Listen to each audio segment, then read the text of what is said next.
jadi ada dana seperti dana desa lah kayak gitu ya. Kan selama ini kan hanya ada di Musrembang kan ya. Pembangunan itu hanya ada di Musrembang, kadang dieksekusi, kadang enggak gitu kan. Nah, jadi ini kita udah siapkan setiap RW itu 200 juta itu akan dipergunakan untuk apa? Untuk pembangunan kan ya, untuk pembangunan. Ya tetap harus melalui Musrembang juga, tapi mereka udah punya anggaran khusus di situ ya, udah punya anggaran khusus yang akan dikelola di RW itu setiap tahunnya kayak gitu.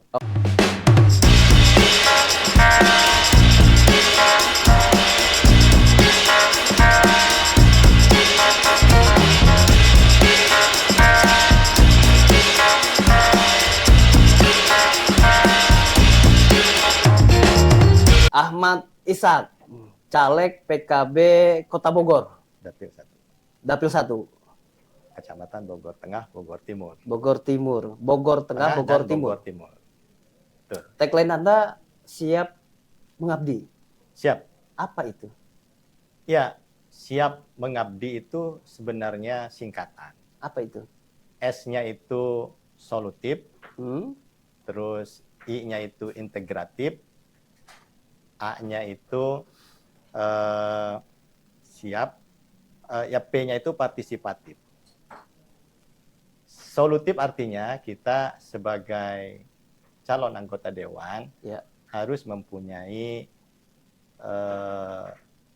menjadi solusi, harus bisa menjadi solusi terhadap permasalahan-permasalahan di masyarakat, sehingga masalah-masalah yang ada di masyarakat itu bisa kita rubah menjadi maslahah.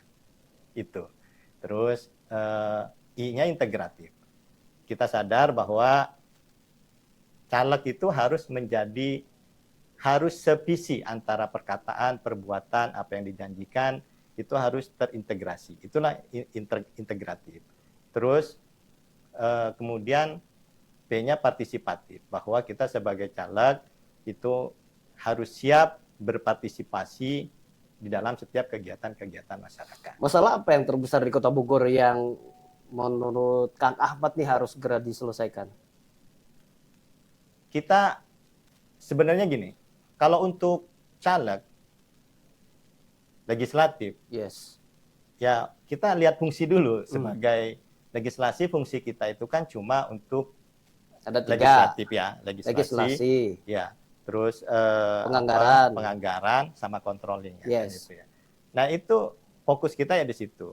Ya, misalnya di anggaran kita nanti pasti akan meminta kepada wali kota sebagai anggota dewan, sebagai wakil rakyat untuk disisihkan misalnya anggaran untuk guru ngaji yang sesuai dengan yang lebih manusiawi lah. Sekarang ada, cuma menurut kami itu masih kurang nominalnya kayak gitu. Terus untuk kita juga berusaha ya, yang kita lihat Kota Bogor itu kan kecil dengan jumlah penduduk yang sangat banyak. Kalau kita di muka kota, taman-taman bagus kayak gitu, nah itu yang menikmati adalah orang-orang dari luar, pendatang-pendatang dari luar. Tapi kalau kita masuk ke dalam, mohon maaf, kita belum layak sebagai sebuah kota gitu ya, karena masyarakat di sana bertumpuk-tumpuk, rumahnya kurang ruang terbukanya di situ, dan salah satu visi misi dan program kita ke depan, pemerintah hadir di setiap RT RW yang kekurangan ruang terbuka hijau itu untuk membebaskan beberapa rumah untuk jadikan ruang interaksi. Anda mau bilang bahwa gitu, taman kota yang dibikin sekarang itu bukan skala prioritas? Karena emang udah terjadi, ya oke, kita nggak apa-apa. Itu udah terjadi, tapi kita udah berkali-kali, misalnya kita undang wali kota pada refleksi akhir tahun, gitu ya, acara PKB sekaligus waktu itu Hall Gus Dur. Kita ungkapkan bahwa taman kota bagus, cuma yang menikmati adalah orang luar. Tapi coba Kang Bima ke daerah-daerah wilayah yang pinggiran, yang berapa meter dari jalan raya ke dalam itu, masyarakat itu mereka nggak punya ruang terbuka hijau. Bahkan mereka misalnya mau mengadakan acara nikahan atau apa gitu, mereka kekurangan ruang terbuka. Coba itu dibebaskan, beberapa rumah dijadikan ruang terbuka hijau untuk masyarakat, ruang interaksi. Ngusul kita udah kita usulkan ke wali kota. Mau menggusur apa? Bukan. Warga yang tinggal di pemukiman padat itu. Kita beli rumah. Ada misalnya rumah yang kita bebaskan. Ada beberapa rumah yang kita bebaskan. Misalnya perlu ruang terbuka hijau berapa 200 meter gitu ya. Itu yang dihibahkan kepada masyarakat. Kan mungkin hanya 2 rumah atau berapa rumah yang emang nggak emang niat mau dijual gitu, bisa kita bebaskan. Nah itu jadi ruang interaksi warga. Itu kerja-kerja eksekutif. Nah Anda kalau misalnya jadi legislatif, anggota legislatif, ya itu yang salah satunya yang Anda akan kita usulkan nanti. Usulkan. Ya. Oke. Nah itu dari skala prioritas. Skala prioritas yang lain apa? Misalnya yang guru ngaji, tambah insentifnya. Selain guru ngaji apa tuh? Ya begini juga, di anggaran, dalam fungsi penganggaran, budgeting, ya kita juga minta nanti ke wali kota, sekda atau bapeda nanti, supaya target PAD yang misalnya ditargetkan cuma dapat 1 sekian triliun itu, ya itu mah target optimis gitu ya. Artinya nggak ngapa-ngapain pun wali kota bisa. Nah, kita minta nanti targetnya yang maksimal, bukan target optimis tapi maksimal. Misalnya sampai 2 triliun PAD ya, pendapatan asli daerahnya. Itu nanti kita akan kawal di situ ya. Untuk caranya gimana? Kalau yang ditetapkan sama eksekutif legislatif itu kan sama-sama menetapkan PAD itu. Misalkan 1,2 triliun. Nah, itu kan jelas tuh tolok ukurnya seperti apa yang harus ditambah, sumbernya dari mana. Nah, kalau misalkan Anda katakan mau sampai 2 triliun, kira-kira sumber-sumber PAD yang selama ini belum tergarap dengan baik yang harus bisa dimaksimalkan apa tuh supaya PAD-nya bisa maksimal, bukan pesimis, Bu? Iya, ya karena kita emang nggak punya sumber daya ya. Kota itu kan nggak punya sumber daya alam. Cuma misalnya mengharapkan dari sektor pajak, pariwisata, itu ya kita punya lah. Kemarin kita udah diskusi sama teman-teman di partai PKB bahwa sebenarnya kita masih cukup bisa memaksimalkan pendapatan asli daerah itu dari sektor pajak dan pariwisata, kayak gitu ya. Pajak, PBB atau? Ya semua pajak, mulai dari PBB, mulai dari pajak apa itu restoran ya, atau ningkatin apa itu parkir kayak gitu, itu masih. Mau diningkatkan atau rasionya yang ditambah? Ya harus. Kan beda tuh menaikkan pajak. Ini kan disinggung juga sama Gibran ya. Salah satu cara menaikkan pendapatan pajak itu ya satu dari sisi tax ratio, yang kedua dengan cara menaikkan pajak. Ini dua-duanya mau dilakukan atau gimana? Ya ini hanya untuk usulan ya, karena itu kan nanti eksekutornya adalah eksekutif gitu ya. Iya, ya dua-duanya emang harus diiniin, untuk pendapatan harus lebih maksimal lah gitu ya. Tuh pendapatan. Kalau dua-duanya repot loh. Ya, menaikkan pajak itu sulit karena itu akan karena sentuhannya langsung ke rakyat kecil. Kecuali kalau misalkan rakyat ada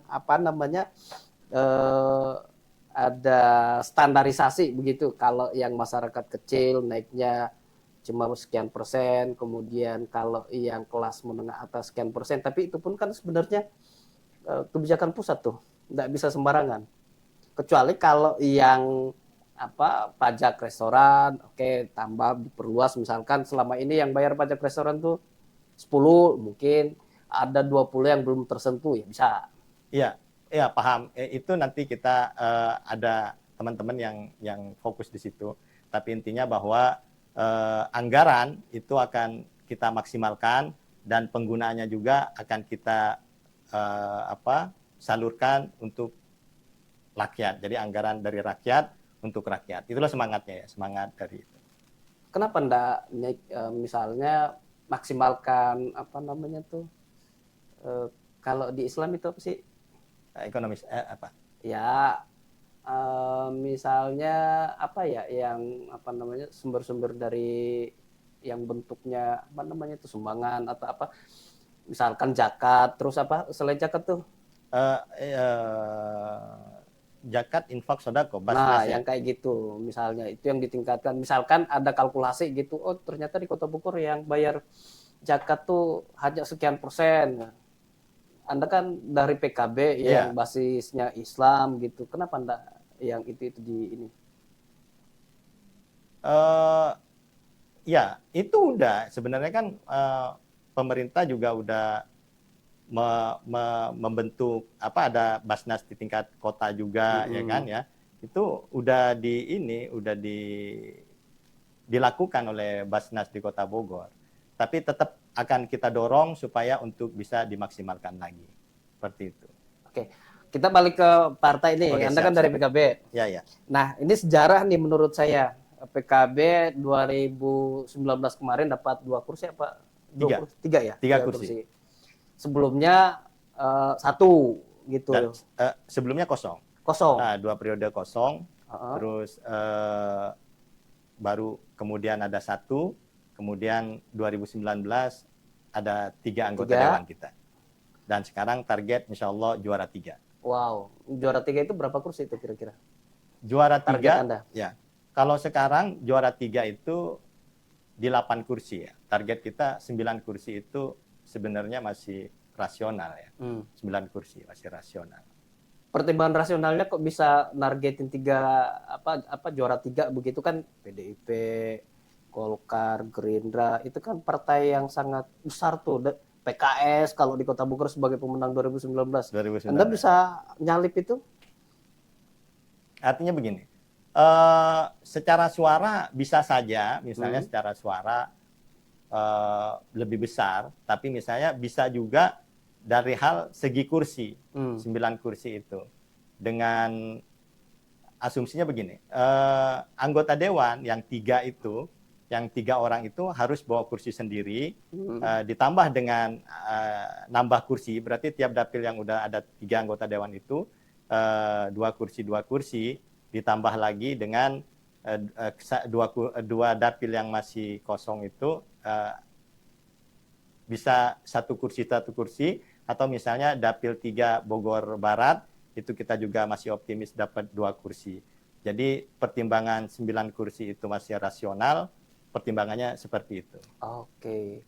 Kalau misalnya jumlah suara, 9 itu sekitar 90.000 suara. 90.000 suara.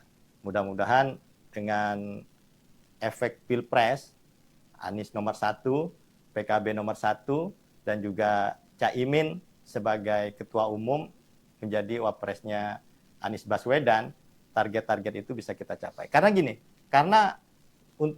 kenapa kita targetkan juara 3? Karena DPRD provinsi untuk Kota Bogor itu mandiri. Hanya 3 kursi.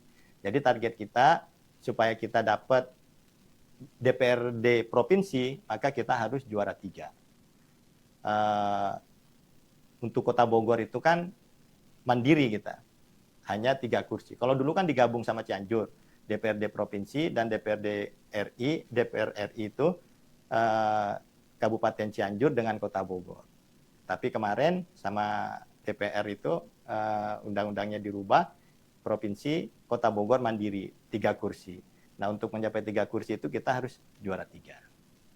Jadi target untuk DPRD provinsi juga 3 kursi dari Kota Bogor? Bukan. Hanya 3 kursi DPRD provinsi, kita harus menjadi salah satunya. Bisa juara 3, 2, atau juara 1. Tapi target kita juara 3 itu masih dapat 1 rasional. Kursi DPRD provinsi. DPRD provinsi dapat 1, berarti kalau kita juara 3, maka semua tingkatan itu keisi. Mulai DPR RI-nya, DPD provinsinya, terus DPD kabupaten kotanya itu bisa 6 kursi atau 5 kursi suara, tapi lebih banyak dari partai lain kan gitu ya. 3 partai lain yang di atas. Kayak gitu. PKB sangat diuntungkan sebenarnya dengan pasangan Amin nih. Karena PKB nomor urut 1. Amin nomor urut 1. Caimin ketua umum PKB, meskipun sekarang udah ada PJ-nya apa sih namanya kalau enggak, tetap ketua umum, tetap sampai sekarang masih ketum. Ya. Terus calon wakil presiden. Calon wakil presiden Pak Anies. Nah, ini 4 peluang besar ini kalau dimanfaatkan dengan baik oleh PKB itu ya benar, target 3 besar atau juara 3 di Kota Bogor itu bukan sesuatu yang sulit sebenarnya, tapi ya itu harus dibarengi dengan langkah-langkah konkret apa yang sudah dilakukan PKB. Dan Anda sebagai caleg dari PKB di Dapil 1 Bogor Timur, Bogor Tengah, apa yang sudah dilakukan untuk menaikkan elektabilitas partai dan elektabilitas capres dan cawapres nomor urut 1 di Kota Bogor? Iya, bahwa selama ini kerja-kerja politik dari Partai Kebangkitan Bangsa, kita sudah mengadakan kaderisasi di setiap kesempatan. Beberapa kali kita mengadakan kaderisasi, terus kerja-kerja politik dari pengurus, anggota dewan, juga dibantu oleh kiai-kiai, pesantren-pesantren yang terafiliasi atau seakidah dengan PKB. Nah, itu kita sudah melakukan manifestasi politik, ya. Kita tanamkan untuk selalu menjaga politik kehadiran agar setiap pengurus, caleg, anggota dewan yang sudah jadi itu selalu hadir di setiap kegiatan-kegiatan masyarakat. Terus ada juga politik manifestasi politik keteladanan, ya.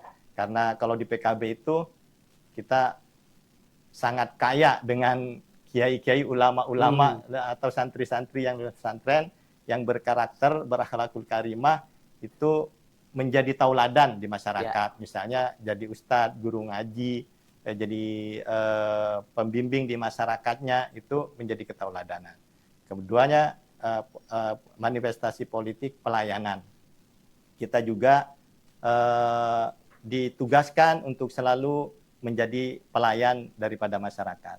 Nah, kerja-kerja politik PKB selama ini, insya Allah kita yakin, karena emang secara basis massa, secara itu banyak kalangan santri, banyak pesantren juga di Kota Bogor, itu harusnya sudah terafiliasi oleh Partai Kebangkitan Bangsa. Makanya untuk meraih target itu, manifestasi politik yang sudah saya sebutkan itulah kehadiran, keteladanan, dan juga pelayanan umat, itu sudah kita lakukan di masyarakat. PKB identik dengan NU, NU identik dengan ulama dan santri. Nah, di Kota Bogor sendiri, kader NU, kader PKB maupun Nahdien itu berapa persen sih? Kita emang belum survei pastinya, itu belum ya. Kita belum pernah, saya juga belum pernah baca di Kota Bogor ya, khususnya ya di Kota Bogor itu berapa persen. Tapi secara gampangnya gini aja lah. Misalnya yang Jumatan adzan 2 kali, masjidnya berapa? Kan rata-rata hampir hampir sebuah masjid itu adzan 2 kali. Yang kalau meninggal ditahlilin itu banyak mana yang itu identik dengan NU. Nah, ya itu artinya itu adalah batas-batas teritorial antara yang membedakan antara akidah Ahlussunnah wal Jamaah dengan akidah-akidah yang lain. Nah, kalau dilihat dari itu, saya optimis mungkin 80%. 80% itu Kota Bogor ya. Ya 70% ya, sekitar 70-80% itu yang muslimnya itu terafiliasi oleh NU dan harusnya NU akidahnya Ahlussunnah wal Jamaah, dan itu harusnya partainya adalah Partai Kebangkitan Bangsa. Meskipun PKB. NU sendiri tidak berpolitik praktis, tapi Nahdien bisa gitu ya. Oh iya, NU secara lembaga memang bukan partai politik. Ya. Makanya Sadat itu kemudian para pengurus NU tahun 98 reformasi, ketika terjadi reformasi, maka sepakat untuk membentuk suatu wadah untuk menampung para Nahdien yang berkeinginan untuk berkecimpung di dunia politik, maka dibentuklah Partai Kebangkitan Bangsa oleh para kiai-kiai dan diperkarsai langsung dibidani langsung oleh kiai-kiai yang notabene adalah pengurus Nahdlatul Ulama ketika itu juga. Walaupun ada juga Nahdien yang ke PKB, yang ke P3, ke partai lain. Betul, iya. Itu kita emang nggak bisa menafikan. Maka tugas kita PKB ya sebagai pengurus, ya apalagi saya juga caleg juga, itu untuk menghimpun yang seperti itu, memberi pemahaman kepada masyarakat, kepada kiai-kiai bahwa partai politik yang sejalan dengan ruh Nahdlatul Ulama dan dilahirkan langsung oleh Nahdlatul Ulama yaitu PKB. Tapi emang pemahaman ke masyarakat itu yang belum yang belum tersampaikan mungkin sampai ke masyarakat. Saya sebenarnya mau nanya apa strategi Anda sebagai caleg untuk mendulang suara gitu. Tapi sebenarnya ini rahasia Anda, jadi tidak perlu bocorkan ke yang lain. Nah, cuman saya pengen ada janji dari Anda sebagai seorang caleg kalau misalkan terpilih menjadi anggota legislatif, apa yang Anda akan lakukan buat Kota Bogor khususnya di dapil Anda? Yang konkret saja. Tadi kan soal akan anggaran dari sisi anggaran misalkan, tapi kan masih banyak hal lain yang sebenarnya bisa menjadi program-program yang bersentuhan langsung dengan konstituen Anda di lapangan. Iya. Program, ya itu tadi yang sudah kita sebutin ya. Ada 9 program sebenarnya yang sudah dirumuskan oleh para pengurus. Cuma saya emang intinya itu terutama untuk marbot, guru ngaji itu harus ditingkatkan lagi. Honor yang lebih manusiawi lagi gitu. Kalau di dapil Anda sendiri sama? Oh iya, itu sebenarnya itu rumusan umum ya buat semua caleg. Itu 9 program itu yang akan kita perjuangkan nanti ketika misalnya PKB dapat kursi. Dan itu yang akan disuarakan oleh para anggota dewan yang terpilih. Anggota dewan itu punya dana aspirasi loh, dan itu bisa dipakai untuk membangun wilayah di konstituennya yang bisa dirasakan oleh konstituennya. Kira-kira dana aspirasi Anda nanti kalau terpilih, Anda menggunakan untuk apa di dapil Anda? Oh iya, saya baru ingat ini, salah satu 9 program dari Partai Kebangkitan Bangsa itu karena kita PKB itu yang mengusulkan dibentuknya Kementerian Desa. Kementerian Desa, terus ada dana desa yang digulirkan ke desa, tapi di kota tidak ada. Ya. Nah, itu menjadi konsen kita kemarin itu bahwa kita bersepakat setiap RW itu akan kita alokasikan dana misalnya 200 juta. Ya. Dari APBD. Dari APBD. Ada 600 berapa itu? Ada berapa ratus RW itu kita udah hitung itu kalau misalnya dikasih anggaran, bukan dikasih duit ya, artinya mereka punya anggaran senilai 200 juta yang difungsikan untuk membangun wilayahnya. Jadi basisnya udah RW ya, udah bukan per tahun. Misalnya, jumlah RW di Kota Bogor berapa? Ada sekitar 600 berapa itu? 6 kali 2 berarti 1,2 triliun per tahun. Enggak. Berapa? 120 miliaran ya kalau nggak salah. Kalau 600 ya 1,2 triliun. Enggak, kalau 60 saya lupa. Waktu itu hitungannya itu sekitar nggak sampai 200 miliar ya yang kita anggarkan untuk RW ya. Untuk pembangunan di RW. Iya, jadi ada dana seperti dana desa lah kayak gitu ya. Kan selama ini kan hanya ada di Musrembang kan ya. Pembangunan itu hanya ada di Musrembang, kadang dieksekusi, kadang enggak gitu kan. Nah, jadi ini kita udah siapkan setiap RW itu 200 juta itu akan dipergunakan untuk apa? Untuk pembangunan kan ya, untuk pembangunan. Ya tetap harus melalui Musrembang juga, tapi mereka udah punya anggaran khusus di situ ya. Udah punya anggaran khusus yang akan dikelola di RW itu setiap tahunnya kayak gitu. Oke. Itu akan kita perjuangkan juga. Dan itu kemarin udah dihitung-hitung. Itu realistis, itu bisa kita terapkan di Kota Bogor.